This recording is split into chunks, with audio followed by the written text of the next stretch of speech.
Qué Hi, bueno. Gina. Qué bueno Hello. escucharte y hablar contigo. Hi, Jonathan. How are you guys? I'm so excited to talk to you. Pleasure to talk to you about this exciting project. Thank you for making me cry. First of all, I was watching the other day the Spring Awakening documentary. Love your work, Jonathan and Gina, my fellow Boricua. I follow your work and greatly admire what you do. So, Gracias. um, let me start with you, Gina. Your character in this series is kind of like the emotional core that drives the story. So, how was the relationship with the kid who plays Billy, or what did you do offset to achieve that tender and beautiful chemistry so important for the whole experience? Oh, thank you so much for saying that. Kessler, the little boy who played my son, and I had like two other little boys that played my son in different age ranges. They were all so lovely. And it's really Kessler was a very loving, very quickly, we were able to create a bond very quickly, and we had to do it very quickly. But he was such a great little actor, and he just knew how to get there so quickly. But I also would say it's a testament to the mothers. The mothers were really helpful and very loving on set and really created a safe dynamic for both of us to enter that mother son experience. I had always wanted to be a mother. And so for me, I got to practice and it was so lovely. It was so wonderful. So thank you Ex- for saying that. It was a very cool Excellent. experience. You did a great job. So Jonathan, it's not the first time that you've given life to an animated character. So, how was the process to find Ollie's voice? Is it a job that you do alone, or do you present ideas, or the production gave them to you and you build on that? Mm.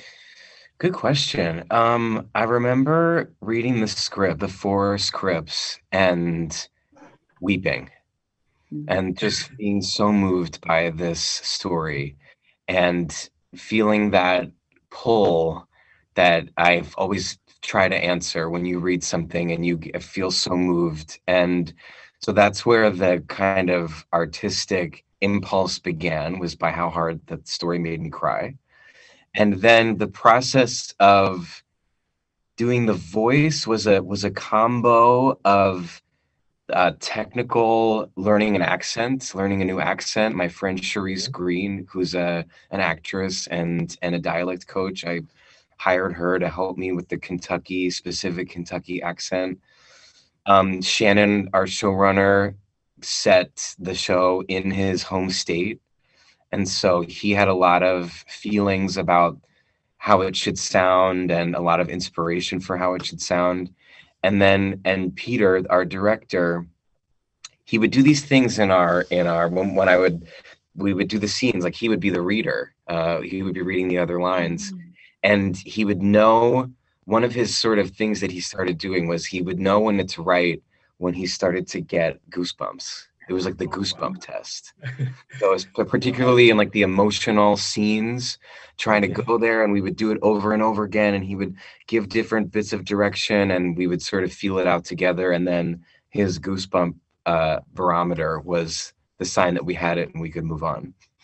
Wow, excellent. That's awesome. So, thank you for that. One last question. I was wondering to both of you guys, what was that toy that you had for a long time that you still remember fondly? My favorite toy, one of my favorite toys, because I had a lot, but I went to New York when I was maybe 7, 8, 9 years old with my brother. We were very into the Teenage Mutant Ninja Turtles. He got Leonardo, the blue turtle, and I got Donatello, the purple one with the like rod. Excellent. How about you, Gina? My sister, my eldest sister, who's 10 years older than me, when she got a job in New York City, she was 21 right out of college, and she got this really big job. It was a really big deal. First one to graduate college, first one to get, a really well-paying job. We were all so proud of her. And I was 11. She brought me out to New York. She took me to FAO Schwartz, and she bought me this massive green frog, and it was humongous. It was bigger than me. The thing about like my dog agrees.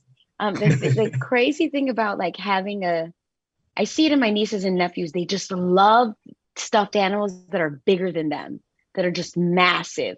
And it was this massive frog. And she had to ship it to me because I couldn't bring it back on the plane. And I waited so long for it to show up. And I actually think that toy, my mom may still have that Wow. massive frog, or she might have given it to one of my nieces and nephews. But I should ask her. I should ask. Wow. Excellent. Thank you guys. My time is up. And again, congratulations on such a wonderful and beautiful project. And Gina, say hi to your dad. He's surely missing the boxing world. Oh, thank you so much. He'll love to hear that. Thank you, Felix.